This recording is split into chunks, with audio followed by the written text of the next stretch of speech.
Welcome to MND Matters, brought to you by the MND Association and sponsored by Toyota GB and Toyota Financial Services. Today we're joining you from a very special location, the Coronation Street Tour Visitor Centre. I'm Suzanne and I'm delighted to be joined by actors Peter Ash and Daniel Brocklebank. Peter, who plays character Paul, and Dan, who plays Billy, have been involved in a storyline about MND since April last year.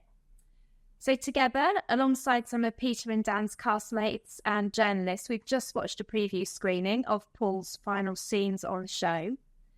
And I think it's fair to say that it was an incredibly moving and emotional watch for all of us concerned. And it was actually the first time, Dan and Peter, that you've had a chance to see those scenes too. So how was it for you watching them?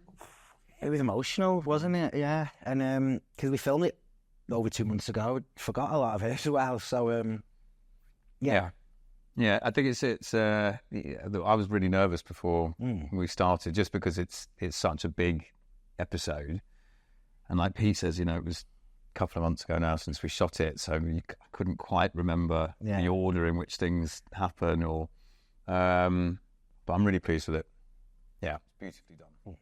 I think there was a real balance, wasn't there, between sort of some of the drama of Billy racing around and not knowing what was going on with Paul and the hospital scenes. So it was a very Coronation Street end, is how I think we felt watching it. Is that how you felt filming it? Well, I think filming it, I mean, it's not until you see it put together, really, that you get the whole shape of it. But yes, in true Corrie style, you've got lighter moments and darker moments all sort of seamlessly, symbiotically working around one another.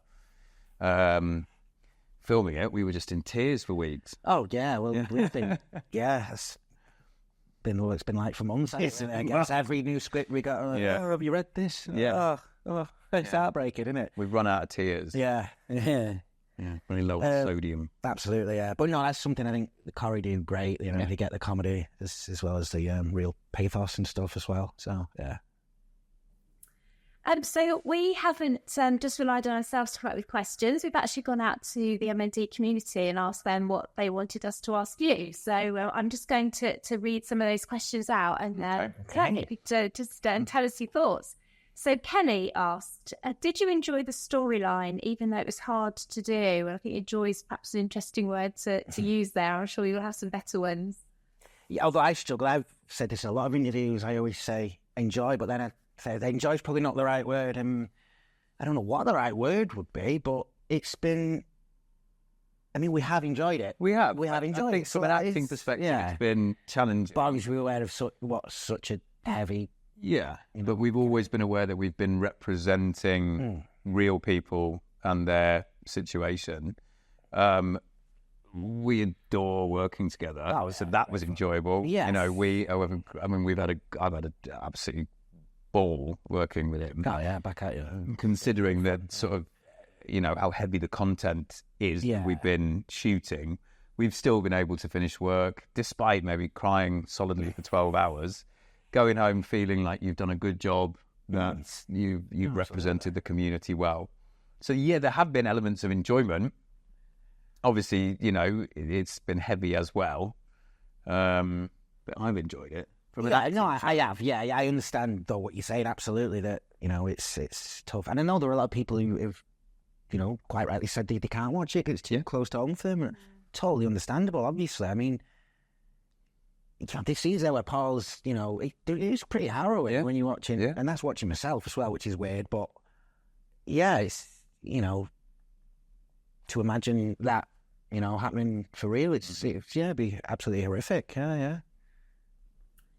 Okay, so Gaynor has asked what kind of research you did in terms of speaking to people who had a loved one who died of MND. I know you've been working with our team quite a lot as well, which has been so interesting from our point of view to see sort of how much research has gone into it. So kind of in terms of those conversations, how have they come about? How have they been useful to you?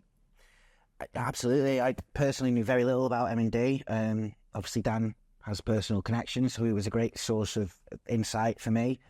And yeah, getting to know the MND community was... it's a great help with this storyline, obviously, because these are the people you're representing, and yeah, it's an amazing bunch of people. That MND community, they just make you want to get involved and help out in any way you can. So obviously, a lot of research for me. Obviously, Dan, you had a personal connection. Yeah, you knew a lot about it already, didn't you? None. My family and I have lived through a similar storyline, so I've already cared for somebody living with MND, as of the rest of my family. So for me, it was bizarre to be faced with such a large storyline and no research required. There were many instances in our scripts where they were very reminiscent of what we went through as a family all the way through. That gave me a huge amount of comfort, and I've said this to Pete before, but to know that we were getting it right. I can't think of a single time where I had to call an editor or a storyliner and say, "Oh, I'm not sure that it would happen like this, or it didn't happen like this with us, or I've spoken to somebody else and this wasn't," it was bang on every time. So that as somebody that has already lived through something very similar to what Billy and Paul have been through, it was very comforting to know that we were representing the MND community truthfully. So I didn't really have to do much research at all. That authenticity is just so important, and like you say, I mean, you've just nailed it as a team, which is just really good to know. Yeah, the community to see. Gail, so you sort of touched on this. So Gail asked, how did you pull this role off so realistically? And I think that's perhaps aimed more at you, Peter, from sort of actually acting that with disability and the physical issues and the speech, etc.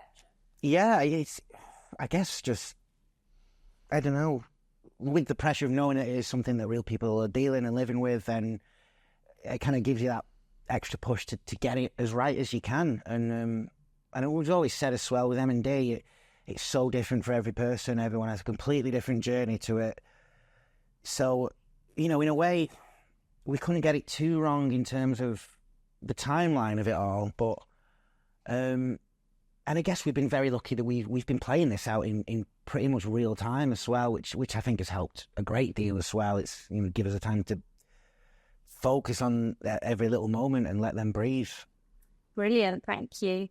And carrying on from that, Audrey has asked about the voice loss, which was shown really beautifully. And I think you had the I Will Always Be Me book was involved in a couple of scenes. Yeah. Absolutely, they were beautiful scenes. So how did you manage to show that voice loss so well? Because it is quite a tricky one, isn't it? Yeah, I guess just something technical. You could be aware of what parts of the mouth aren't working or aren't working as well anymore. And for Paul, it started off with just the way I started with it. His tongue wasn't quite keeping up with the rest of his mouth, so it wasn't all the time you could hear it, but every now and again you could tell that there was something going there. Because obviously the way we played it was Paul wasn't really aware himself how much it had deteriorated until he heard himself back in a recording. But yeah, just the physicality of the voice as well. It's just being aware of what parts you can and can't move, I guess. Kind of lots of stuff in front of the mirror. Does that kind of help? Or not really, because it's difficult to imagine how to play. Yeah, honestly, it was just the fact of your tongue's not moving like it can. As in, I wasn't hitting the roof of my mouth with my tongue, things like that. Whereas, I don't know, it's quite hard to explain, isn't it? Really, your process of it, really. It's an acting art. I guess sometimes it's stuff. I guess we just don't really think about because we've been acting for decades and decades. Yeah. And a lot of stuff, I guess we just get used to. But then trying to explain that can be quite difficult, can't it? Yeah, but I think because, like you said, nobody's declined through MND either physically or vocally, as to say. Yeah. So it did give us some artistic license to be able to sort of. And the way they're written as well, Paul's leg would go, and then there would be episodes and episodes and episodes where Paul and Billy were dealing with getting used to that thing before the next thing went. So it's just a combination of all of it, really, isn't it? Yeah, absolutely. Well, very good acting. Oh, bless. Thank you. This question's from Marta and to you, Daniel. So how did you find playing a carer? Well, again, I've lived it. It's interesting with these sorts of storylines, I think, and not just these storylines, I think even in real life, the role of the carer is often overlooked. All of the attention is on the person who has the illness. And I think Corrie were careful not necessarily to overlook Billy's role within Paul's journey.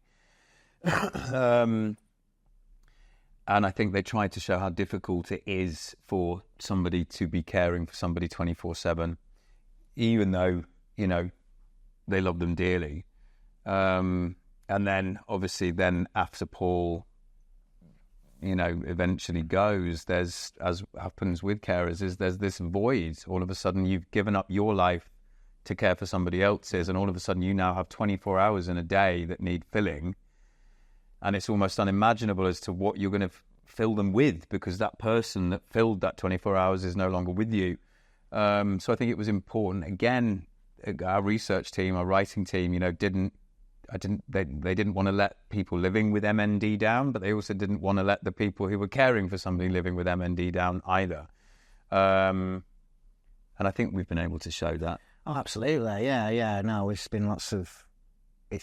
showing how it's taken its toll on Billy as well, absolutely. I think it's an element as well of how it almost takes over your home and your life. Yeah. Every time. Yeah, the equipment, chairs, and absolutely hoist. Yeah. James Smith has asked a question. He says, do you think it's helpful for people with MND to share their journeys and experiences? And I guess we've seen a lot of reaction online, particularly to the storyline, and I know you've been interacting with some of the people that have been sharing their own stories. Yeah, I think it is. I think the lack of awareness around MND has been huge. I would say in the last 2 years, I've seen more awareness around MND than I've seen in the last 2 decades, which is thrilling. But the only way that's going to happen is by people doing as Rob Burrow did. Rob chose to share his journey very publicly, which was a very brave thing to do. Absolutely. That teamed with Doddy Weir, our storyline, I think over the last 2 years there's been more awareness than ever, and it's thrilling to see. Lovely, thank you. So there's 3 questions here from somebody called Love Formans. So has your off-screen friendship made it easier to film the storyline together? We can see the easy relationship you have off-screen. Has that made it easier? I'm sure it has. Of course it has. It would be very difficult to match up if we hated each other. Yeah, no. Oh. Yeah, no, it has. It makes all the difference. I mean, in any job, you're working with people you go on with, it makes it infinitely easier, yeah. And which scene was the hardest to film was another question. Ooh. I don't know. That's impossible. I have no idea. They've all been challenging in their own way. Challenging, I can't think of one single... I've got thousands of them running through my head right now. I can't think of I think that the wedding was very special, but beautiful. Loads of special, beautiful scenes. Yeah, I suppose in terms of difficulty, the 1 hour, which was pretty much the 2-hander, I suppose, in terms of intensity. Normally, in a heavy episode, you may have 10 scenes, maybe less, actually, over an hour-long period. We had 28 scenes in that. It might be the scene I think both of us weren't in, but we were in every single one. So in terms of quantity to shoot over a 2-week period, that was, the amount of dialogue was phenomenal. I think for me, probably, it was that one. But not necessarily to shoot, just to remember the bloody words. Yeah, it was a different way of doing it. It didn't really feel like we were filming Corrie when we did that episode. No, it was a real different vibe to it. Yeah. But yeah, no, like we've had some... Oh, we've had some beautiful... Yeah, it has. No, it's been a gift. It really has. Yeah.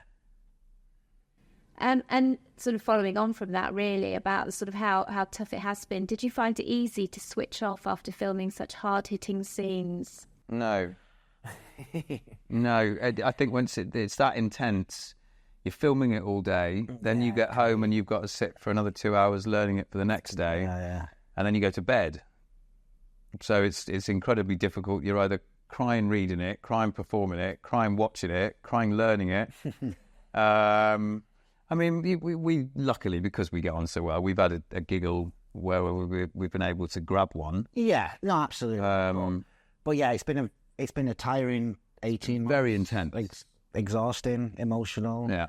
And then we've done a huge amount of fundraisers and stuff as well. So weekends have been taken up with MND associated activities or events. So it's been quite an intense couple of years, really. Yes.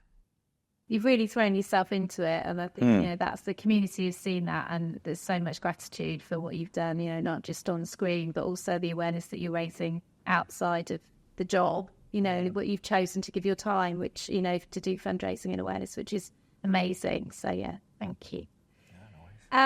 Sue has asked, has the storyline changed how you will view MND going forward? And that's probably for you, Daniel. It was more about kind of actually showing what you already knew about MND, or using what you already knew about MND. Yeah, I don't think it will change how I view MND. I will always view MND as a cruel, probably one of the cruelest illnesses I've ever witnessed any human have to deal with.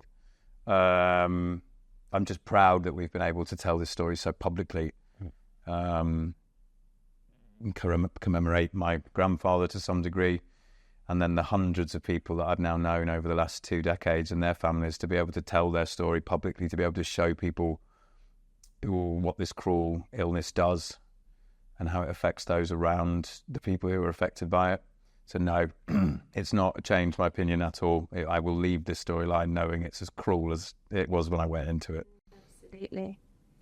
Amy Louise has asked, and you kind of touched on this already, but your proudest moment while doing this storyline. And she also says, can you also pass on my congratulations to Peter for being nominated for an NTA? Oh, there you go, from Amy Louise. Proudest moment to not feel... I don't know. Again, it's hard. It's hard. We've had so many wonderful moments over this storyline. I think it probably would have to be our special. Yeah, I would say so. Because that's, yeah, that's very rare in Corrie. Yeah. In general, isn't it? Mm-hmm. To have that and to have... I think we were both very happy and very proud of that episode. So I agree with you. Beautiful, beautiful episode. Yeah, there was it just from start to finish. Yeah, it was. Yeah.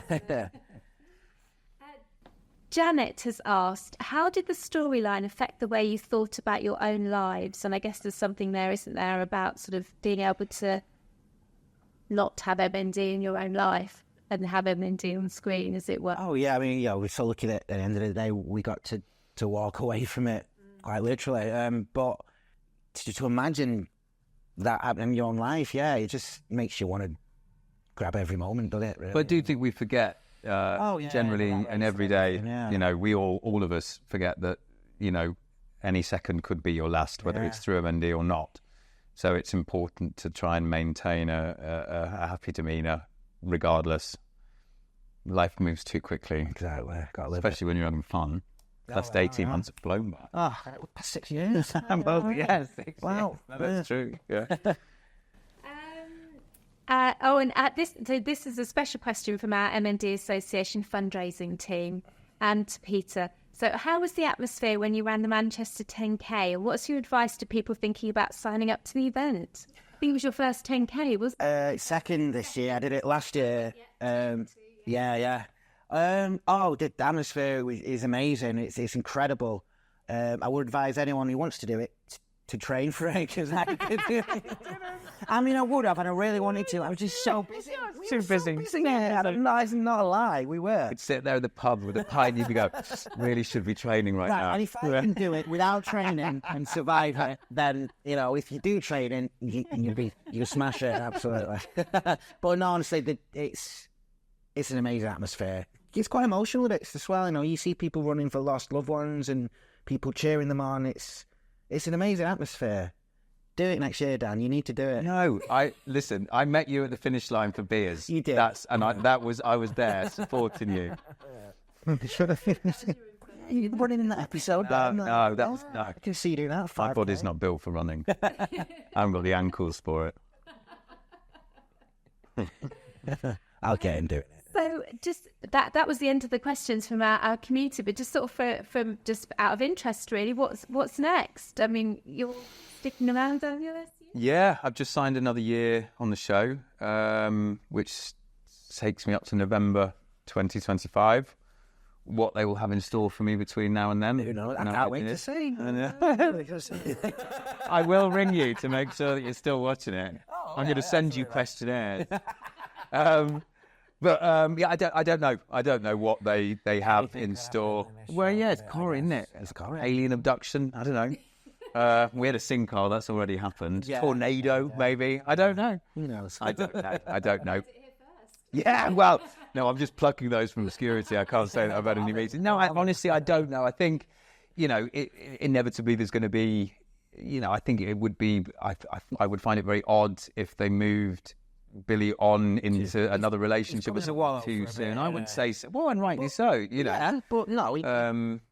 So I have no idea. I don't know. All I know is that I'll still be here for at least another year. And Peter, obviously you won't. No, I filmed my last bits. Was it your first on-screen death that you filmed? Yeah, the first. I've played characters that have died before, but never on telly. Yeah. So there we go. Yeah. First time. Yeah, I've died on stage in more ways than one. So yeah, weird. And I'd probably start sinking in now that I've actually left, because I've left about 2 months now, but it's not really sunk in yet because I've still been in the building doing press and catching up with these guys and everything. Yeah. Yeah. But obviously I'm still going to see you, like we get based now, and Jane and Harriet, we'll see all them again in the future. Well, so Harriet. Well, no. We're joking. We love her. So you got some time off? Oh, I'm loving my time off. Yeah, Lions are great. Do you remember that? No. Yeah, weather's crap. So, but apart from that, yeah, no, enjoying time off. Yeah, and excited to see what's next. Really, get auditioning again and see what's out there. Perfect. Thank you. And so yeah, it just really remains for me to say thank you. Thank you so much. Thank you very much. Your dedication to portraying Billy and Paul's story so accurately and sensitively as well, and for doing all this kind of stuff with us as well. We're super, super grateful, and thank you from the association and also from the community. Thank you. Thank you. You've been listening to MND Matters, a podcast from the MND Association.